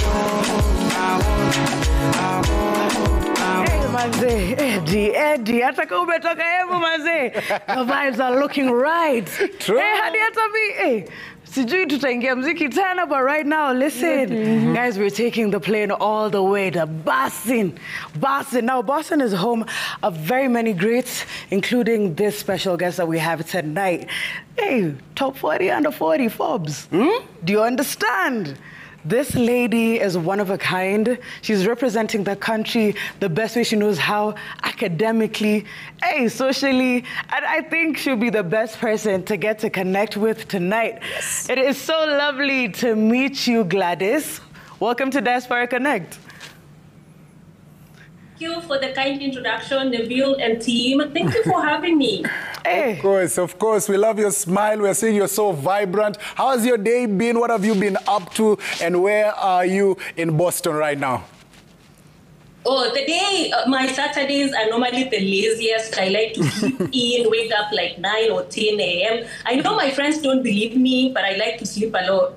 So I woke up late, I did some laundry, cleaning up, etc. And then I was waiting for this connect. Hey, you know what? So we've seen a little bit about you. You said Forbes Top 40 Under 40, and you're also an author. But hey, Manze, you came from Kenya, and now you're making it great out there in Boston. So how was that transition for you? First, academically, I don't think I should even ask you about academics. Where Harvard graduate, sorry. But could you take us through that process, please? And I forgot, I was supposed to say Kelly and Avil. Allow me to pinch myself and then ask me why I'm pinching myself, because 20 years ago, if you were going to bring me on this connect, the only language I could speak well was Kale. Wow. So that's why I'm pinching myself. We can expound on that more. But maybe I can start from there. So 2005, I arrived in so I'll be mixing, I hope you allow me. So I arrived in my high school. I keep mentioning because it's a school that formed me. It's a school that made me who I am. Yeah. Mercy Girls in Kipkelion, shout out to you guys. Armed with, I was struggling in the English language. I was struggling in Swahili. The only language I could speak was Kale at that time, but I was hungry. I like saying this a lot, because I think that is one of the components. Sometimes it doesn't really matter where you start in life. As long as you're not feeling settled and you are hungry, you just give yourself some few weeks, months, years, and you will get somewhere. So literally 4 years later, I was doing really well. I was one of the best few. I think we were 4 of us, B+ in English. Languages were the only things I was struggling with. Other subjects were really easy. It came easy to me. Maths and physics were the easiest. Yeah, people find that surprising. And courtesy of my brothers, actually, who I know are watching, they all did STEM. And so sciencey stuff in my family, they've been like things that are familiar. And so when I went to JKUAT, so I graduated from Mercy Girls A- 80 points. I went to JKUAT, and it wasn't even a question. I was going to do an engineering course, and I wanted mechanical engineering. Although people are like, mechanical just sounds like mechanics, mechanica. Why are you studying and then you become a mechanica? Like, maybe choose something else sexier, maybe electrical or mechatronics. But I was like, mechanical. And if I was to go back, actually, I would still choose the course. I really loved mechanical engineering. So JKUAT, I arrived there. I thought I was the best student in Kipkelion. I keep mentioning this on my posts. Just to encourage a student who is struggling, because struggling is not, it's okay to struggle, but as long as you don't settle. And so when I arrived at JKUAT, I was like, okay, I was the best student in Kipkelion. And then we go around and introducing ourselves in our class. And people are like, where is Mercy Girls? I was like, in Kipkelion. Where the heck is Kipkelion? And I was like, okay, wait a minute. Okay, we have a long way to go here. Because most of my classmates came from national schools that didn't need any introduction. But hey, we said it doesn't matter where you start from. As long as you are hungry, you can make it happen. And we made it happen. 5 years later from JKUAT, I posted one of the highest GPA. I had 75 A's and 5 B's. I keep mentioning this because people say education is no longer important. And it's sad. I know it's really sad with the jobs out there. But I'm here in Boston because of those A's. And so that's why I keep pushing that narrative, because I know there are students. I know they're brilliant students. We all know. I think Kenya was trending the other day on BBC or whatever it was, that Kenyan students are writing masters and PhD for international students. I mean, are we surprised? Kenyans are bright. And so just to encourage a nerdy person, nerdy student out there is still a niche for you. If you like teaching, researching, reading, I have a lot of books. I even read you don't have to pay me to read. I just like reading, writing. And there is still a niche for that student. And so while I'm sharing my story, I'm saying I'm in Boston today, working for one of the best companies in the world because of those A's and for pushing for that excellence. Because I keep saying, if you don't have someone in a powerful position to say your name in a room, the only thing you can bet on are those A's, that excellence, giving your best, maybe bet on God, maybe bet on luck. And that is literally what I've been doing pretty much of my life. Exited JKUAT with a very high GPA, and that is how I got to University of Oxford. And that is how I skipped masters. Many Kenyans are still questioning. Yeah, so many Kenyans are still questioning, is it even possible to skip that masters? So I skipped masters, went to a PhD, did a PhD in the UK. Yeah. I think, Kelly, you know, I like telling stories. Of Let course. me post there. Ndio maana nataka kukuuliza, as a storyteller as well, we've yapped, as we can see. But when it comes to writing and now just translating that, you know, you've spoken about STEM. You've spoken about being a very serious academic, but you know, also storytelling needs its own certain kind of niche. So for you being a Kenyan, being out there in Boston, obviously there are all these different aspects, there are all these different cultural, you know, differences. So for you, also just telling an original, authentic Kenyan experience through your books, how have you been able to do that? And thank you for bringing that up. And just again to connect to my tribe out there, those Kenyans that I know are nerdy, they like reading, they like writing. Guys, and I know Kenyans, we like comparing. When I post about my grades, people are like, "Atutakula grades, msichana." So let me just say, I wrote a book. It's called The PhD Journey. Yeah. I have made more than $10,000 from this book. I'm mentioning the dollar figure so that Kenyans know that there is a niche here. We need doctors who can tell us about, I don't know, how you guys doing surgery. Like, can you share some things on YouTube? Can you write an ebook for us to learn from? And that is how it started for me. So I was like, I went through a PhD. I skipped masters, like I mentioned, and many people have been asking, is that even possible? You skipped your masters and went to PhD? Yes, and that's why I wrote this book. You were asking, Kelly, the storytelling, etc. So I wrote this book to tell the students, that is possible. I used to think maybe PhD is just for the like old, gray, bald-headed men. But it's something you can do, So I've been able to do, I run a podcast, Gian Inspire podcast. I think my people know about it. And then I've written now 3 books. As we speak, I'm actually in the process of launching my 3rd book, which is called Awaken Your Potential. And I'm trying to awaken and unlock potential of Kenyans out there. So you see now you're wearing a lot of hats. I want to get into podcasting, but I also want to get into motivational speaking. Now let's start about podcasting first. Hey, you see, I feel like you can just do a podcast on your own even without any help from even me. Do you get? But, how are you able to still motivate Kenyans who are trying to, awaken their potential, experience what it's like to be out there and be a nerd, be an academic, and make it?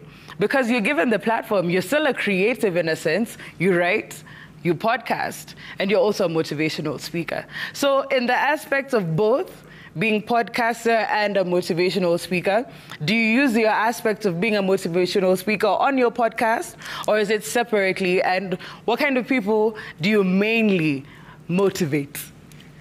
So thank you for asking that, Kelly. My style, and I invite, I normally, the audience is students and young professionals. Those are the people that I'm confident to speak to, because I've been a student, I'm a young professional. And so my style of speaking is, and that's why I call my podcast GN Inspire. I like to inspire, I like to motivate. And so my style is more of like motivational speaking. And that is how I practice or deliver my podcast on YouTube. Yes. What gives you so much confidence? Because you speak with so much, conviction. Is it because you're a motivational speaker? Did you have to grow? Is it the environment? Because here in Kenya, as you've said, we're very friendly. But in the United States, it depends on the state that you're going to, the exposure to the foreigners that they have. Because like in New York, as compared to Boston, Boston is very, very academic with, your schools, Harvard, MIT, and such. So, how are you able to do that? Confidence, Kelly, can be faked.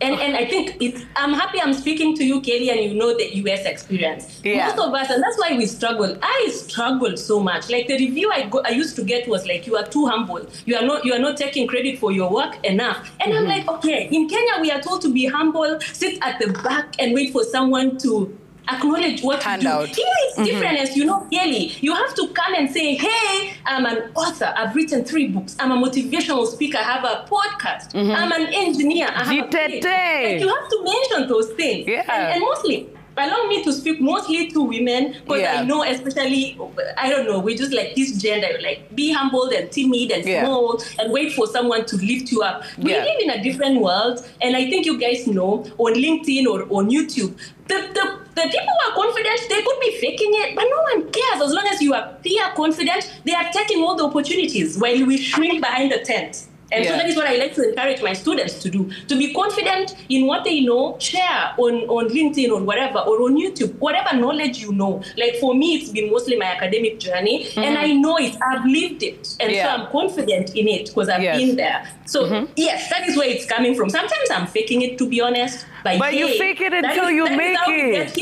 You fake it until you make it. So when it comes to you, just at least could you stress? Okay, US of A, we're in different seasons. Right now, it looks like you're even we're getting into autumn right now. You guys are about to get into winter. So, right? So, as a Kenyan, kuzoea, hiyo baridi. Tulikuwa na baridi hapa, but unajua na those sides. So what keeps you at least, I'd like to say grounded, when you're not focusing on your academic paperwork, when you're not motivating people, when you're not doing your podcast? Because we have the Boston Marathon. So are you also, tunakimbia, ama what do you do to de-stress? Are you able to connect with other Kenyans there? Like where are the 2 spots? Where do you just, I'm back home, I have my little piece of home, and I don't have to think about anything? So 3 things that I do. The first one that I love the most is soccer. So I play soccer most of the weekends. You said you play soccer, the ball, like football. Soccer, yes. Soccer, yes. Yes, auntie. So I play football, and that helps me to like connect with people and to clear my mind and to remain active. And then number two, I like to watch Netflix a lot. That's why I have a big TV, mostly just for Netflix and YouTube. Yeah. That is my passive thing that I like to do. And then number three, gosh, I like dancing. I know Kenyans in Boston, they might be watching this and they're like, wait, what? Like, come on. Ask moves and all these things, because I think sometimes they know me from dance floor. Yeah. Yeah, so those are some of the things that I like to do. I think it's very important whenever you strike that balance, because people will know you as such and such, and then once they see you on a regular day, they're like, oh wait, Gladys, Kumba, you can be a regular person. Because when we get into the top 40 and the 40, how did you even land there? Let's start. Let's get into that journey real quick. Representing women, first of all, huge kudos to you, huge kudos to you. But for you, what did that moment mean? What did it symbolize? And what did it inspire you to now bring forth to other Kenyans like me? The top 40 under 40. I want to actually just thank the people who nominated me. Kelly, this comes back to the confidence that I keep telling my mentees, guys, people are freaking out here. And literally it was a post. So I've actually been nominated twice on the top 40 under 40. The first one was in 2018 when I wrote my academic journey that I said, I was just saying that I literally started from 298 marks in KCP. And the fact that I was, at the time, I was completing my PhD at Oxford. And maybe people were like, no, wait a minute. There are so many dots we need to connect here. And my story just went kind of viral. And that is how I was nominated in 2018. And then the last one was this year, 2025. I shared my transcripts. And people are like, there is a year, a third year, I think, I had all A's, like 16 A's in mechanical engineering. And people are like, wait, no, you are lying, because that is not possible. And somehow my story also like went out there. And for some weird reason, just someone nominated me. So the 2 times I've been nominated, I honestly do not even know who nominated me. I just got an email saying nominated, send us a bio and a photo. And I was like, okay. Yeah. I love to see what that symbolizes, you asked what that symbolizes. I like to just say, especially for women, for young girls, because again, I know we've been told to shrink and to be small and wait to be acknowledged. Please, blow your trumpet out there. You are doing enough already. You know, we're told only the bad girls get the corner office, so thank you for being our bad girl in Boston, Massachusetts. But you know what? Let's go back to the origin just before, we continue. Who inspires you? You know, we've spoken about how fake it till you make it when it comes to confidence. But would you say it's the Kenyan girl child, Because you are now our representation out there. Could it be that inspires you, your own experiences? Or who did you see uko US ukasema hata mi? Naweza kuwa huyo, or even better? I would say, considering where I grew up, and I know some of my village people are watching this and they are like, all right, Gladys is on TV. Because where I come from, Kelly, until now, we don't have electricity. Can you believe it? Wow. We are still hoping that someone will connect us to electricity and make our roads. It's like remote village somewhere in Nakuru County. And at that time, when you grow up in a small village like that, it's very difficult to dream big. And so I'm bringing that up to say my parents I think even love is understatement. They love education and they pushed us. They did not give us a breathing space. My siblings are watching and I can almost picture them nodding because everyone hasn't been given a breathing space. Like everyone is pushed, just give your best. Like, is that the best you can give? If no, go back kind of thing. So yes, let me start with my parents. Let me say my siblings also inspire me because again, we are not an island. We cannot just be a community. We can't survive alone. And let me plug my teachers because the English Kelly that we are exchanging right now, if it wasn't for my English teachers, I'm telling you this interview would not happen. So shout out to all the teachers, and can you please pay teachers? You know what?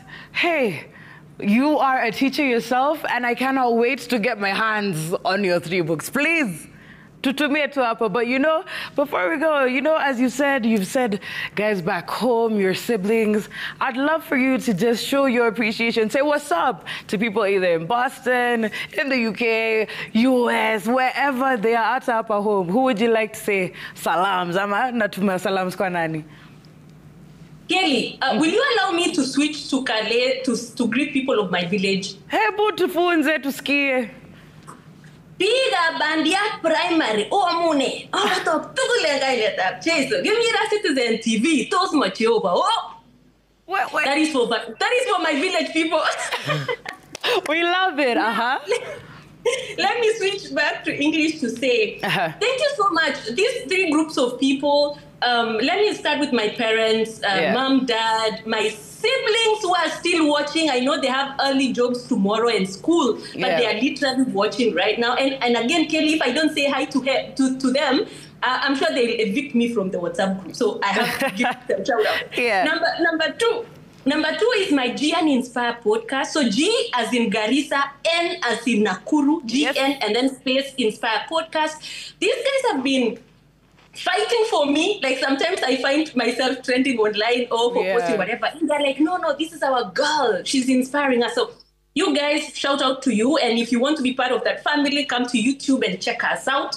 And number three is just like Kenyans. Gosh, it's just a lot of pride to be a Kenyan. I mean, we were so proud of our athletes the other day. Kenya has a lot to offer. So shout out to all Kenyans in Kenya and wherever they are. I think it's just a best country to be a citizen of. Yes, always. And I pray you just keep inspiring us, keep helping us learn. You probably be the next direct flight. Nev and I also come through, get to be on your podcast as well. Don't you think? Please. Yes, I'll be looking. I thank you for nominating yourself, Kelly. I'll look out for it. Sati Sana. So where would we be able to connect with you online, if be it on Instagram, LinkedIn? Could you please just give us that quickly as we finish up? Oh, I would, please. I'm very slow. I'm very slow on my social media, mostly because I'm busy during the week. So the best place we can connect, I would really appreciate if you can come to my YouTube channel. I mentioned GN Inspire Podcast. If you search those three words on YouTube, you will find my channel. And please, as we say, I'm learning to be a YouTuber, Kelly. So please like, subscribe, comment, and share with your friends. So that is the best place I would like people to connect with me, and also for students and young professionals to gain some resources, scholarships, inspirational stories. And then number two, go to LinkedIn and look for Gladys Nyatich. Let's connect there. You can write me a message. And thank you so much for having me. This is a big platform. So thank you, Citizen. Yeah, you know what? Thank you for honoring the invite. Thank you for sharing your knowledge. As you know, short as the time has been, but thank you for vibing with us. Thank you for putting us on, telling us about Boston. Now we know the processes. We know, hey, we need to be serious when it comes to academics when we touch down for sure. So thank you so much. Thank you, Kelly, and you guys are amazing. Keep doing what you're doing. It was inspiring so many people. All right, thank you so much. See you. Hey, where? It's been an amazing chat with Gladys. They are multi-talented, podcaster, author. Unaona pale marking scheme ya shule, all A's. All 16. Hey, 16 A's. Oh my goodness me. That's why Diaspora Connect is always live on your TV, on Citizen TV, every Saturday from 10 p.m. till late, just telling you amazing Kenyan stories. Tunajua machopi hapa na pale, but when we bring them closer to home, inakuwa even better. And I love the fact that pia online kuna wase wengi sana wana enjoy conversations zenu, especially the fact that unajua women empowerment, tumeongea kuhusu unajua the good things in life, and it's always good to see it unajua in action. So big up also Neema Kwamboka, baze ana big up show yetu mbaya sana, and she's there following bit by bit. Big up yourself, Neema, and keep on getting interactive with us. Hashtag ni ile Diaspora Connect at Citizen TV Kenya, and that's how we usually move. Now usisahau DMs manze ziendelee ku scroll. I'll be reading some of your DMs in a while, but right now we want to get to a feature on on the show that we call Diaspora News. And Diaspora News is basically different pieces of news from around the world that are not necessarily making news, but they make us learn about different cultures and they give us a bit of scoop about what is going on hapa na pale. So I'll be sharing this. Alafu nataka nisikie maoni yenu. DJ Eddie, pia wewe nataka nisikie maoni yako about some of these news headlines. Sawa? Aya, this first headline comes all the way from Italy. So, Italian police cooked pasta for an elderly woman who called into the police station. And when she called in, she said that she was hungry and lonely. Na mapolisi wali respond mbio mbio, wakaenda pale, wakampikia dinner, na wakamcomfort, ma stories, ma vibes. Such a good time. Haya, I want to hear. What do you have to say? Hapa 254 unaonaje hiyo? Hapa mtaani. Hapa mtaani, I feel like it's fine because ukiona mamangu kupigia sema it's not about me, it's about police. Hapa tunaongea Italian. Okay, police. Okay, So switching up the context is Kenyan police. Do you imagine Kenyan police coming to your house, cooking for you a meal because you called them because you were lonely and hungry? Watakucheka. You're wasting our time. What's going on? But if it was my mom, maybe they would. My mom has this kind of thing. Maybe they could cook for her police. This would be a good point for her, but she's not. DJ Eddie, what would you say to this? Is this a story that makes you feel nice? Do you think it would happen in Kenya? Talk to me. I don't think it has happened Kenya. First of all, kwenye elewi pasta ni spaghetti.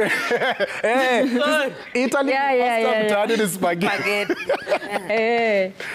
So for me, Kenya yezi happen. And when I imagine it's funny because police wa Kenya it's very funny, especially what has been happening recently. This one will be a tough one. But moving along to another story from somewhere else in the world that is a bit here and not there. So, Saida nataka tuende all the way to US of A. Okay. There are some names that in the US you can't give your child these particular names. Kuna zile majina ambazo, for example, you can't call your child Adolf Hitler. Yeah.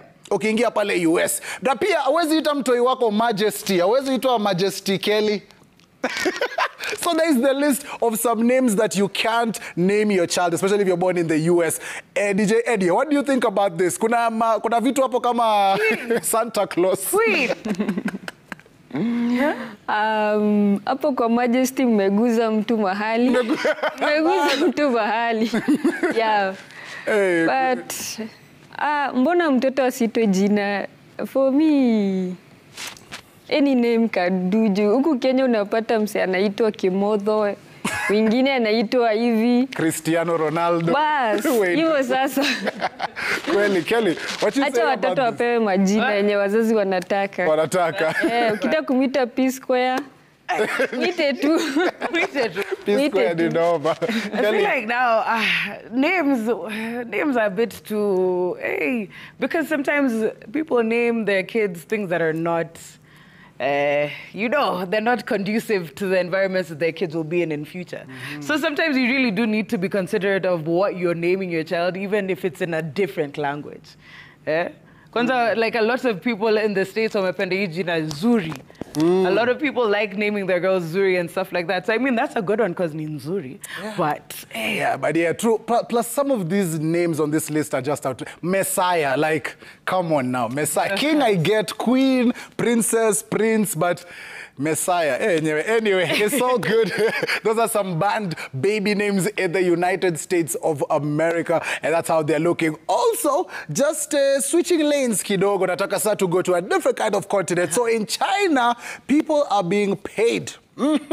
China pays people over $30,000 a year just to hug and play with baby pandas. Sign me up.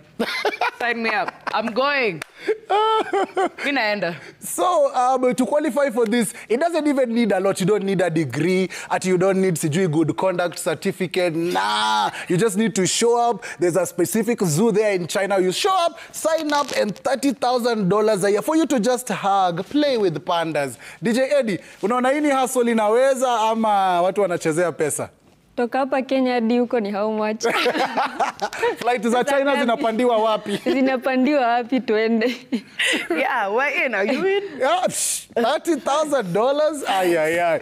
One-way ticket till China. I love it, man. And that's what we do right here on Diaspora Connect. Also mixing it up, giving you a bit of news that is making it all around the world that is a bit different than what we do. And also, when we talk about news, we also have to talk about the good fun stuff. And one of those good things is Diaspora Charts. To put on you, the most important person on the show. We put you on to tunes that you decide. You want to spin it or do you want to bin it? And right here, these 3 songs that we are adding to your playlist today are Utapenda Wewe. So, without further ado, I want to introduce the first song. And this one right here, she is no stranger to your music platforms. She had a big song, ilikuwa inaitwa Seti Pick Up, and now she comes back. This is Diana Code's new song. Take a listen.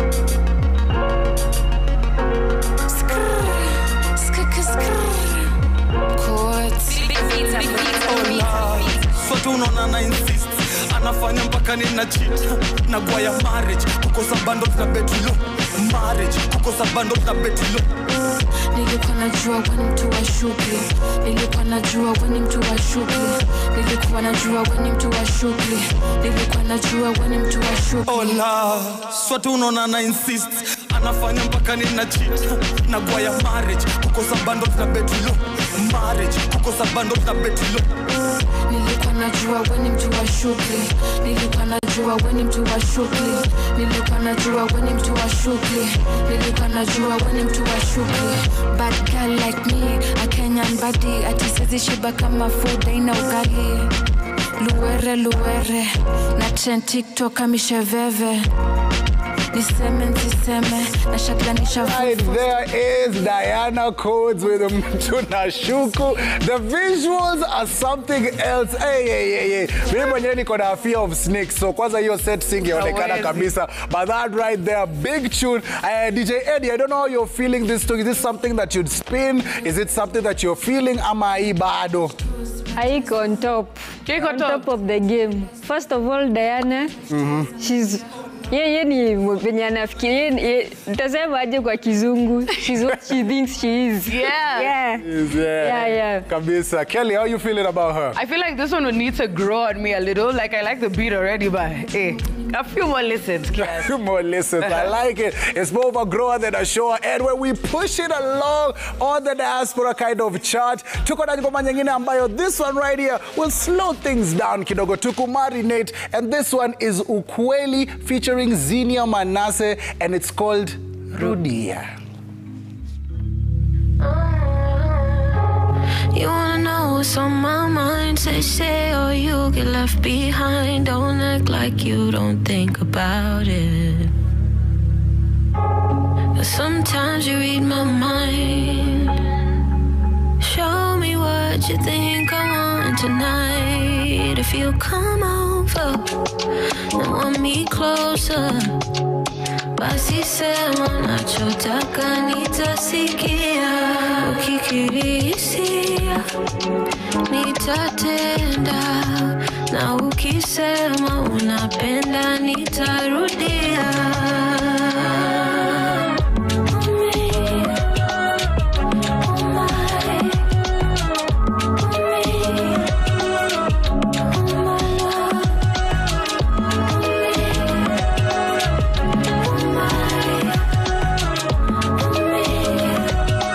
Oh my goodness me. Ukweli, Zinia Manasseh, that right there, banger for real. But you decide because you're the most important person on the show. Spin it, bid it, add it to your Diaspora playlist. It's all good with us. Kelly, what you think of this?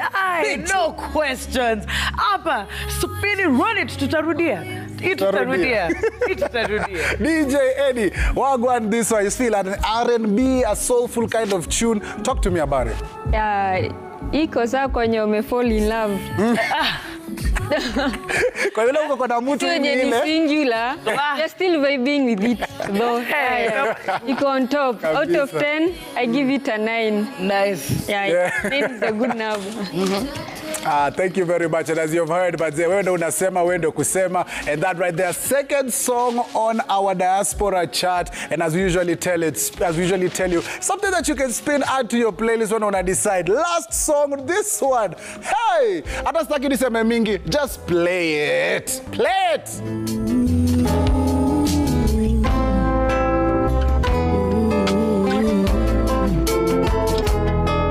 Nimependwa nitapendeka, wanasema nimerogwa, sina noma.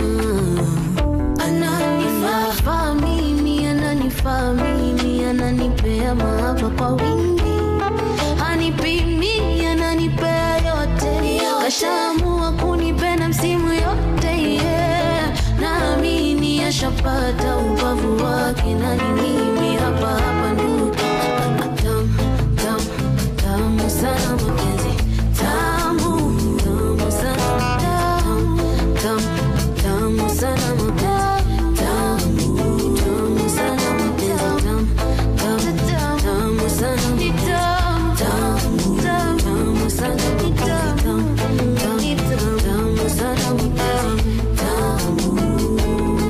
ninamjua, ananijua, ananielewa zaidi, ananijua, na nikinuna ananituliza, ananipembeleza, roho inatulia, ananiamini, ninamwamini, hatuna siri, twaendana shilingi kwa ya pili na sio siri. I love it. Napenda hata kusikia methali pale, yani tunaendana kama shilingi kwa ya pili. Ai! Swale mdoe. Yo, hey, babu, watafurahia sana. That one right there, Zaituni, and it's called Tamu. Ay, Mombasani, mapenzi matamu. DJ Eddie, what are you saying about this one? Isn't it a good one? Zaituni, she's a goat. Yeah. Tunaweza sema she's a goat ama She's a goat. Tumesema tu vizuri. Yes, the greatest of all time. Nimesikiza nyimbo zake mingi. Yeah. I have them and I always listen to them, yeah. Hip hop. Nice. Kelly, what do you say about this queen? Love it. Zaituni is a brilliant singer. She reminds me of Nyota Ndogo. Yeah, so this song... Kaflo. Aye, to the top, man. And that right there, all three songs on Diaspora chart. And as we said, you decide whether we should spin it, bin it, add it to your playlist. Wewe ndio kusema, because you're the most important person here. And we really do appreciate every single one of you who is watching us, listening to us, connecting with us. Because Diaspora Connect, we are all about that. Our Diaspora family from far and wide, tunawapenda sana, from wherever you are. A few weeks ago, kwa naambia wase tulienda Syria, Vietnam, hizi countries hata unadhani, hey, kuna Wakenya huko. How? But since we have Diaspora Connect, we get to connect with them every Saturday right here. And immediately, ile time una turn on hivi ama unaona ad yetu yoyote, you are a Diaspora Connect ambassador. So make sure you are telling 1, 2, 3, 10,000 people about us and what we do. Na pia usiogope, share all our amazing details. Let me put my WhatsApp number on your screen right now. Ukiona hiyo WhatsApp number, you can send us messages, videos, ukiwa majuu. And also, if you want to be on the show, it's as simple as sending us some of your details to ambia wagwan. Unajua something about yourself and you never know. Unaweza kuwa hapa kwa studio or we could be connecting with one of your loved ones via Zoom. It's that simple. Na tukwa tuki nice sana all through round. And talking about all through round, remember there's a clip I was showing you, Mandari, aka sights of somewhere in the world. Ebu nikuonyeshe tena. Look at that. Wololo. Ebu, DJ Eddie, before niende, wewe unadhani huku ni wapi? Ukiangalia hivi nataka unipige guess before nikwambie the right answer. Huko ni wapi? Hebu piga guess hivi. Huko naweza sema nime travel. Nishaihama Kenya naenda Nyeri. Naweza sema hapo ni kama karibu na Nyeri. Karibu tu na Nyeri. Maimayo. Inakubalika, but thank you for everybody who participated on our sites, because we are always showing you some places, mamandari flani, places you would love to visit, places you'd love to work, be a tourist there. And this right there, by then you were close. I was close. Hebu nipatie hint tena nijaribu. Inaanza na guest wetu mmoja amekuwa huko akichora watu matatu. Toronto. Toronto, huko ni Toronto, manze. If you don't know, manze, hiyo ni maeneo ya kina Drake, Canada, the Six, manze. And you know, in a few years time, kutakuwa na World Cup hizo maeneo. And I love the fact that we get to show you these amazing places. And talking about the amazing Kelly has been here with us, akitubamba sana, manze. Remind people at home, again, where they can connect with you, because kuna wase hapa sahi wamekuona wako like, yo, Kelly Louise, wagwan. So, remind guys how they can connect with you. Listen, as Neville said, the name is Kelly Louise across all platforms. Hey, I think I need to spell this one out for you. My name is Kelly, Queellie _LOUISE. Kelly Louise. So Queellie _LOUISE, and that's across all platforms except TikTok. TikTok ni Kelly Odero. Thank you very much for coming, for bringing the vibe. Nekoshua Diaspora Connect family pia wame vibe sana na wewe through all our interactions, so we really do appreciate you. And also talking about appreciation, DJ umekuwa up in the place, umekuwa represent to the fullest. Remind guys once more where they can find you on social media, pale unaweza get mixes zako. If there's somewhere ambayo unacheza leo ama weekendi, pia tuambie hizo maneno mazuri. Tunaanza na TikTok ni DJ Eddie. Kila tu mahali, Instagram, Facebook, pia YouTube, anywhere. YouTube mixes zako ziko wapi? Watu wanaweza zipata wapi? YouTube? Nasema mixes zako watu wanaweza zipata wapi? YouTube, Mixcloud ama YouTube. YouTube, okay. DJ Eddie. Okay. Nachezanga Comrades Liquor Store. Pia nachezanga Winter Villa. Pia naweza salimia beshte zangu. Tulikuwa tunaenda hapo. Hapa sasa unaongelelea kazi kwanza. Tumalize na kazi. Alafu tutafika kwa salamu. Lazima salamu utapiga. Ukitaka kunibook ni 011 2323 922. 011 2323 922. And please make sure you also reach out to her social media pages, pale DJ Eddie, and you know, interact with her, talk to her. Aya, sasa tuende hapo pale unataka sasa. Aya, toa list yote basi, salimiana, toa salams. Kwa mom na dad wako hapo Kirinyaga. Wanani watch. Brathangu Zedikia, Dan wako Sagana, they are watching me. Na mabeshte zangu DJ Trangstar, DJ Vicnick, DJ Charles, E-Town Entertainment, wote na wasalimia.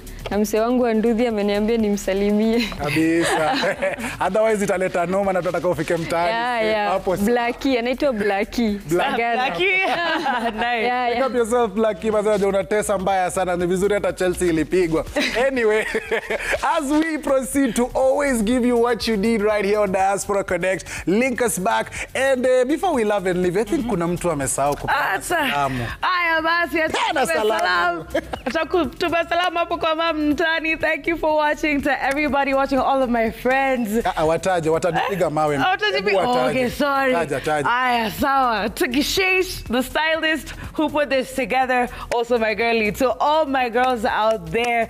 Hey, to Ivy, I know you're watching back at home. To June Bug, I know you're watching in New York, streaming live. Massive love to you. To my cousin back at home, Eliza, graduate. Congratulations. Massive shout out goes to you, babe. And to everybody, to Shamra, especially. I love you guys. Massive shout out goes to you, Andy Young. Nakupenda sana maze. Thank you. At least umetoa list yote tutapigwa mawe. And we really do appreciate you. So make sure you link us back here next week, same time, same place. And before we love and leave you, manze, make sure you take care of yourself. A big shout out to our amazing team right here at Diaspora Connect, because unaona hivi tunakaa vizuri because of the team that is behind us. So kuna Henry hapo baada ya take care, man like Bob, man like Ombese. And it's a good time all around. And as we love and leave you, please take care of yourself. Pia Diana kwa hapa manze, making sure we look good. And DJ, please, Eddie, hii dance flow yetu inatotaka. Sayonara, peace. We love you, man. Kwa heri. Ayende sana.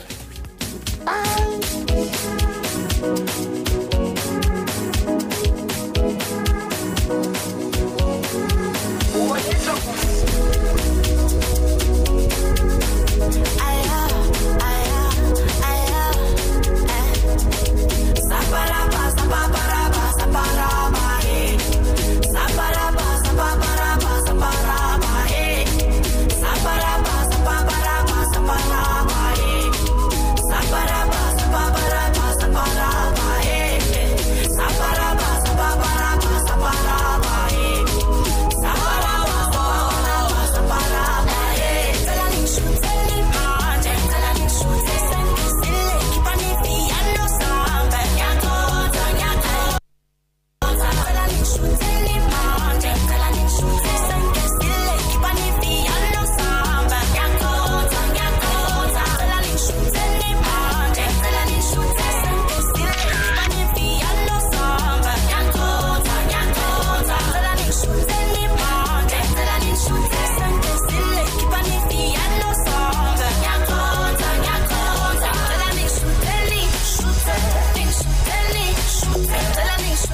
nine cozy. China, China, China, nine cozy. Take a nine cozy. China, China, China, nine cozy. Take a nine cozy. China, China, China, nine cozy. Take a nine cozy. China, China, China, nine cozy.